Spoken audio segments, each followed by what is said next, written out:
जी hello दोस्तों, मेरे साथ हैं प्रोफेसर डॉक्टर मुख्तदर खान साहब। डॉक्टर साहब, सबसे पहले तो आपके वक्त का बहुत शुक्रिया। Thank you very much Qamar साहब और आपके सुनने वालों को मेरा सलाम नमस्ते सत श्री अकाल वनक्कम। बहुत शुक्रिया डॉक्टर साहब। पहला सवाल आपसे ये करना था कि ये यूरोपियन ममालिक मोदी को बहुत ज़्यादा अवार्ड्स दे रहे हैं, अवार्ड पे अवार्ड जा रहा है। नॉर्वे, स्वीडन, वजीर आजम जो हैं वो एयरपोर्ट पे आ रहे हैं लेने। What do you make of that? ये क्या चीज़ है? मोदी ने इनको पंजाबी में कहते हैं क्या सुंघाया है कि जो सारे के सारे एयरपोर्ट्स पे भी आ रहे हैं और अवार्ड्स भी दे रहे हैं। What do you make of this? और बल्कि स्वीडन ने तो अपने जेट्स भी भेज दिए उनको रिसीव करने के लिए। आई थिंक इसमें सब मेरा कसूर है। मैं पिछले साल इटली गया हुआ था एक कॉन्फ्रेंस में, तो मुझे एक वहाँ के जो बेस्ट यूनिवर्सिटी है, इनफैक्ट मैं पिछले महीने भी वही यूनिवर्सिटी में 2-3 लेक्चर्स दे के आया हूँ, लेकिन पिछले साल की बात कर रहा हूँ। तो मैं वहाँ पे अमेरिकन ग्रैंड स्ट्रैटेजी पर एक लेक्चर दे रहा था। तो मुझे नहीं पता था कि वो पूरे कैंपस में ब्रॉडकास्ट हो रहा था।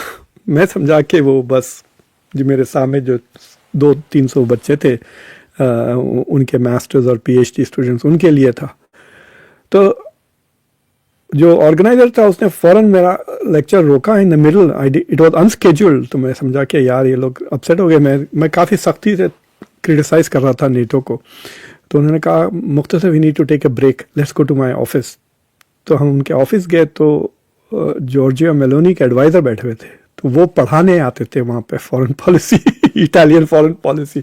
तो वो गाड़ी से निकल के अपनी क्लास जा रहे थे। ही सॉ, वो रुक के मेरा लेक्चर सुनना शुरू हो गया एंड देन वो अपनी क्लास रोक कर मुझसे मिलने के लिए मुझसे बुलाया। तो उनके साथ बातों बातों में मैंने कहा था कि भाई, इंडिया की फॉरेन पॉलिसी का आजकल मकसद is not to promote India's interest, it is to promote Modi. कि भारत की एम्बेसीज, भारत की जो फॉरेन पॉलिसी है, मिनिस्ट्री ऑफ एक्सटर्नल अफेयर्स है, it is promoting Modi, it is promoting BJP, it is promoting Hindutva. He is not going there for Sweden, he is going there for the diaspora. और फिर जो उसके जो वो फोटोग्राफ वीडियोस जो वापिस आते हैं, हाँ, तो मोदी है तो मुमकिन है, इस तरह के नारे वगैरह। तो मैंने उनके से मजाक से कहा कि जब India was negotiating some Italian submarine वगैरह, तो ये मैं मजाक से कहा था, बोला देखो इधर उधर मैंने देखा ये कोई मेडल का टुकड़ा उठाओ और उसको नाम दे दो कि ये अवार्ड है, और आप मोदी को दे दो, वो आ जाएगा। और आप वो जो भी चीज़ वो ख़रीद रहा है उसकी कीमतें बढ़ाकर महंगी, मतलब make more profit from India, sell this to India, they will buy it because you are giving a medal to Modi. समझा? तो ये मैंने मजाक से कहा था, but apparently most countries have taken this. इसकी मिसाल मैं आपको ये देता हूँ कि अगर आप इजराइल का प्रेसिडेंशियल मेडल ऑफ ऑनर देखें आप जाकर, उसमें मोदी का लिस्ट नहीं है। मोदी को अभी जो अवार्ड दिया है वो कनेसेट के स्पीकर ने दिया है। It is the only guy who got that award. यानी they didn't think he Modi actually deserved a real award, तो उन्होंने एक फेक अवार्ड बना दिया मोदी के लिए। आप देख लें, विकिपीडिया पे जाएं आप लोग और इसको चेक कर लें। ये प्रॉब्लम ये है अंधभक्तों का कि दे आर मेंटली डेड हो गई है इंडिया की कौम। अब मैं कह रहा हूं ना, विकिपीडिया जाके चेक कर लो, फिर भी वो नहीं करेंगे क्योंकि उनको हकीकत से डर है। They are afraid of the truth. Israel, जिनको ये बड़ा पार्टनर समझते हैं, उनका president did not think Modi deserve the presidential medal of honour. ये ट्रंप को दिया इन्होंने, बाइडेन को भी दिया, दूसरे अमेरिकन प्रेसिडेंट्स को दिया, मोदी को नहीं दिया। मोदी के लिए एक फेक मेडल क्रिएट किया जो सिर्फ उसी को मिला है। जाके देख लें आप, नेक्स्ट ईयर वो किसी को नहीं देने वाला है। कनेसेट का स्पीकर का वो उन्होंने बड़े शौक से पढ़ ले। इतनी मतलब कोई गैरत ही नहीं है Indian ministry of external affair. They should have tell Modi this is a fake award, they just created you. He is not interested in that because उसको पता है कि इससे भारत में ऐसा समझेंगे कि India has become the greatest civilization, क्योंकि इसराइल ने उनको मेडल दे दिया, कि नॉर्वे ने मेडल दिया। ये जो मेडल जो पोलर क्या है, वो पोलर जो 2 मेडल मिले ना, एक नॉर्वे से मिला, एक नेदरलैंड से। वो जो खातून जी, क्या नाम था उस मेडल का, मैं आपको बता दूं। डच नेदरलैंड्स का जो मेडल है, आई विल ऑनर मोदी को, उसका क्या नाम है, उसका मैं नाम बोल रहा हूँ, उस मेडल को आप royal order of the polar star, ठीक है, विकिपीडिया पे जाके देखें आप, royal order of the polar star, किसी दूसरे हेड ऑफ स्टेट को नहीं मिला, वो उनकी बीवियों को देते हैं वो अवार्ड। जाके देखिए आप, first lady this, first lady that, first lady this, first lady that, Anthony Blinken को बस मिला है of the highest ranking person जो मैं देख रहा हूँ, you know, polar, royal order of polar star, royal order of polar. जब से ये कहे कि मैं इंडिया मदरलैंड और इजराइल फादरलैंड, तो ये इनको they are treating him like a first lady, I think so. हाँ, तो ये इंडिया में बस प्रमोट करने के लिए है। अब मैं देख रहा हूँ उसकी लिस्ट में आपको पढ़ के बता देता हूँ। 2026 में नरेंद्र मोदी को दिया, 2026 में फर्स्ट लेडी ऑफ पोलैंड को दिया, और फिर 2025 में आइसलैंड के जो प्राइम मिनिस्टर या प्रेसिडेंट है उसके हस्बैंड को दिया। उसके बाद एक स्ट्रेटेजिक बायर को दिया, एक एसोसिएट प्रोफेसर को दिया, एक जज को दिया। अमेरिका की तरफ से जो हाईएस्ट अवार्ड जिसको दिया है वो एंटनी ब्लिंकन और जेक सलिवन को दिया 2024 में। और कुछ भी नहीं, एक भी हेड ऑफ स्टेट नहीं है कि पूरा का पूरा आप जाके देख लें पोलर मेडल ऑफ ऑनर वगैरह। अब न तो अब इंडिया में क्या है, पूरी जो विश्व गुरु का मतलब है ब्रेन डेड। तो ना तो मीडिया चेक करेगी ये, ना अर्नब गोस्वामी जाके चेक करेगा ये, बस नरेंद्र मोदी को 31 मेडल्स मिल गए, वाह वाह वाह वाह, बल्कि बड़ा बड़ा खुश हो जाते हैं। वहां पे मीडिया ने ऐसी की तैसी कर दी इनकी डिप्लोमेसी की। आपने देखा वो प्रेस कॉन्फ्रेंस, सवाल कर रहे थे, बड़े सख्त सवाल कर रहे थे, फ्रीडम ऑफ एक्सप्रेशन, और वो सहाफियों से नहीं बात कर रहे। तो ये वो एक मैं देख रहा था, उनके जो सेक्रेटरी वेस्ट हैं वो बड़े गुस्से से जवाब दे रहे थे। और वो क्या, आप क्या समझते हैं ये क्यों सवाल हो रहे हैं, क्या बाकी? तो मैंने एक वीडियो शेयर किया, मैंने अभी इस पे एक शो किया आज से 6-7 घंटे पहले, ऑन हाउ बीजेपी का जो माइनॉरिटीज को लेकर रिकॉर्ड है। आप एक हफ्ता लेट आए हैं अमेरिका, अगर आप एक पिछले हफ्ते आते हैं तो मैं आपको भेजता था। USCIRF की कॉन्फ्रेंस हुई वाशिंगटन DC में, US commission on international religious freedom, और वो मुसलसल हर साल, मतलब they are recommending that India should be rated as a country of concern because minorities के राइट्स। भाई वहां पे बहुत जुल्म हो रहा है। मैं चेक कर रहा था कि जब से जंग शुरू हुई है ईरान की और अमेरिका की, सिर्फ 13 अमेरिकन मारे गए, लेकिन मुस्लिम्स और क्रिश्चियंस उससे ज्यादा मारे गए हैं इंडिया में ये जंग के दौरान। इन 2026 मोर मुस्लिम्स हैव बीन किल्ड। रोज दिन रात लोग सड़क पे चलते हुए मार दे रहे हैं, लोगों को लिंच कर दे रहे हैं, पुलिस भी खड़े रह के देख रही है। There is no law and order. If you are a minority in India there is no law and order. कोई भी बंदा आपको आके मार देता है, कोई भी सड़क पर चीजें कर रहा है। तो ये इंडियन इकोनॉमी, इंडियन मार्केट और इंडियन बिजनेस, और उस वजह से वो दे रहे हैं उनको इस चीज से। ह्यूमन राइट्स तो खत्म हो गया ना इजराइल और ना। See that is the whole thing. ये पहली बार गए हैं, याद है क्या, 43 इयर्स के बाद पहला प्राइम मिनिस्टर जो नॉर्वे गया है इंडिया का। आई डोंट नो कौन गए थे 43 इयर्स पहले। 43 इयर्स पहले शायद इंदिरा गांधी थी, I don't know who went. Anyway, तो व्हाट हैज हैपेंड इज के जो राइट विंग पार्टीज जब इन पावर होती हैं वो इस तरह की बातें नहीं करते। जैसा डोनाल्ड ट्रंप अब गए थे चाइना, उन्होंने एक लफ्ज नहीं बोला ह्यूमन राइट्स के बारे में, कुछ बोला चाइना के बारे में, फ्रीडम ऑफ प्रेस वगैरह। अभी भी अगर आप मुल्क देखें, जो सबसे ज्यादा मुल्क है जो जर्नलिस्ट को मारता है वो इजराइल है, लेकिन China is in the top 5 journalist को मारना, बंद कर देना। There is no freedom of speech in China. मैं जब गया था वहां पे लेक्चर्स देने, तो मतलब डर डर के बात कर रहे थे मुझसे। वो कोई इंडोर बात ही नहीं कर रहा था। पता है आपको, जब मैं सीरियस सवाल पूछ रहा था तो the only time I got some serious answers was when they were walking me to the car. ना कार के अंदर सीरियस बातें कर रहे, ना घर के अंदर, ना बिल्डिंग के अंदर, ना यूनिवर्सिटी के अंदर, रास्ते में सड़क पर ही सीरियस। तो मैं यूजुअली पार्किंग लॉट्स में खड़े रह के बात कर रहा था, जिन भी स्कॉलर से मिल रहा था, बिकॉज दे ओपन। अब वो भी खत्म हो जाएगा, टेक्नोलॉजी इतनी तेजी से बढ़ रही है कि हवा को भी बग कर दिया जाएगा। So there is this right wing governments, लेकिन अभी भी जो सेंटर लेफ्ट सरकारें हैं दे केयर अबाउट डेमोक्रेसी। जैसा आपको याद है एंटनी ब्लिंकन ने कहा था कि we are keeping an eye on India, याद है आपको? We are keeping an eye on India जब USCIRF की रिपोर्ट आई थी about India's human rights record. तो हालांकि जो बाइडन के ज़माने में जितना इंडिया को अटेंशन मिला, मोदी को रेस्पेक्ट मिला, he got to address the two houses, 2 बार उनको खाना खिलाया जो बाइडन ने इन द वाइट हाउस, अगर याद है, एक फॉर्मल स्टेट डिनर दिया, फिर एक इनफॉर्मल सिर्फ पर्सनल मतलब इनविटेशन। तो बहुत इज्जत अफजाई हुई मोदी की।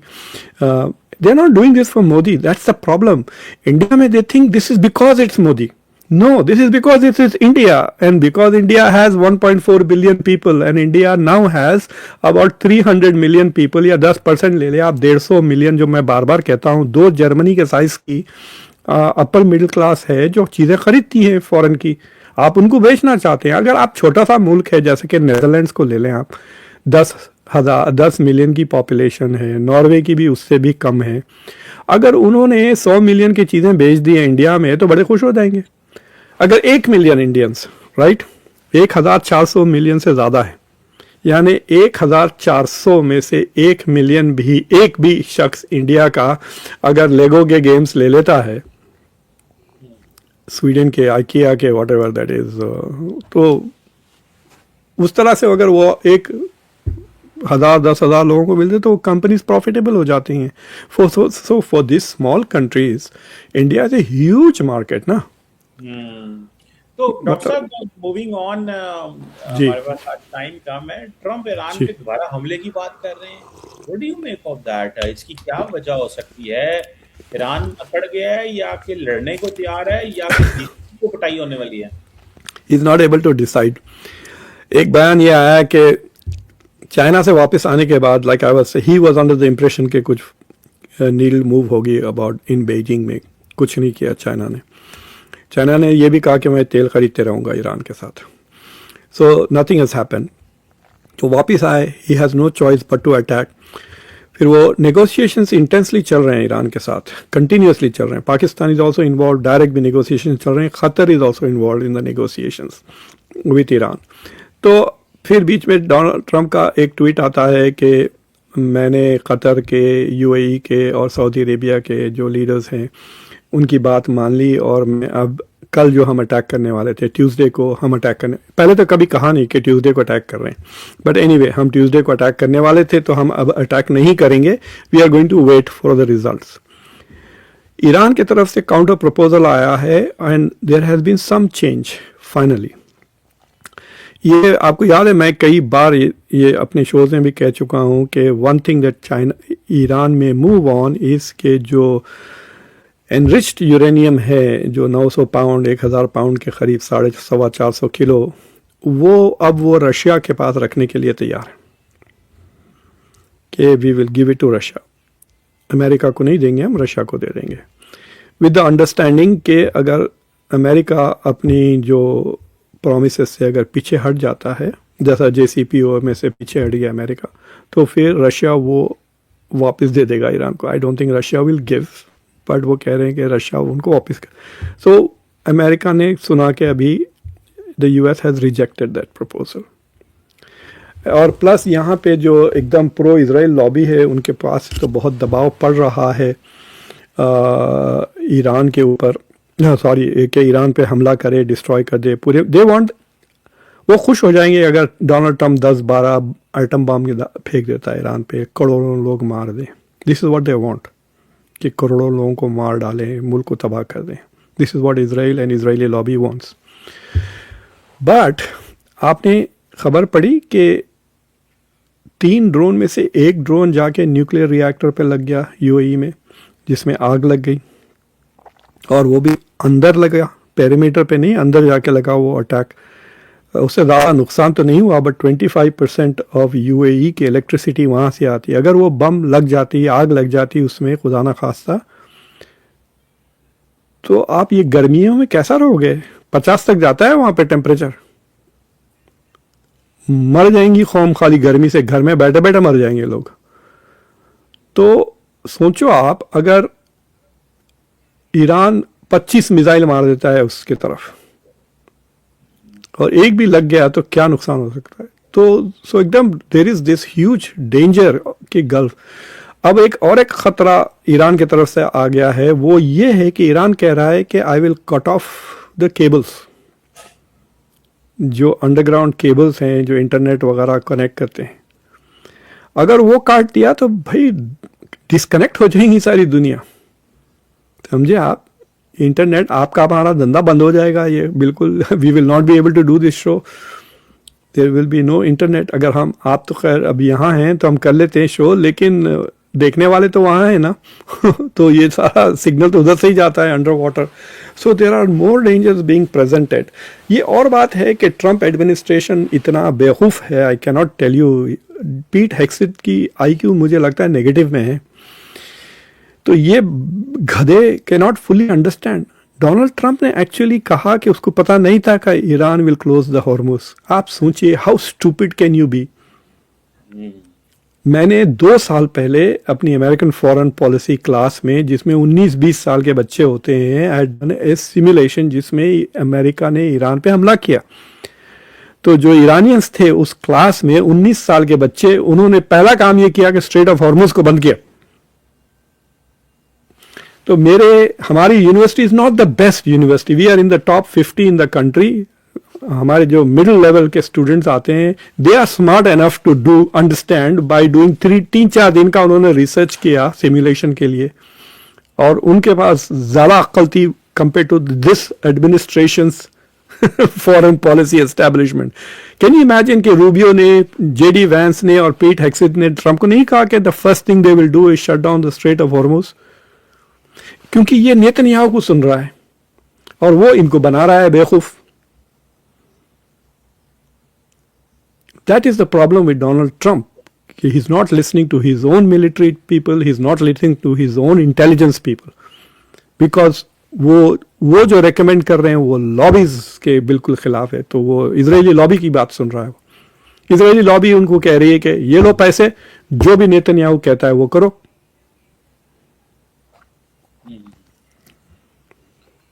बिल्कुल, आपकी बात तो सही है। ये तो चल रहा है और इसको हम देख भी रहे हैं कि ये जो फ्रेमवर्क बना है। डॉक्टर साहब, ये अमेरिका के अंदर भी, बल्कि अमेरिका के अंदर सवाल से पहले मैं वो एक सेनेटर हैं, कांग्रेसमैन हैं, रो खन्ना साहब, वो भी ट्रंप मोदी साहब को कह रहे थे कि जनाब आप, इंडिया जो है वो 6ठी बड़ी इकॉनमी है या 5वीं बड़ी इकॉनमी है, लेकिन दुनिया गांधी का ज़्यादा नाम लेती है।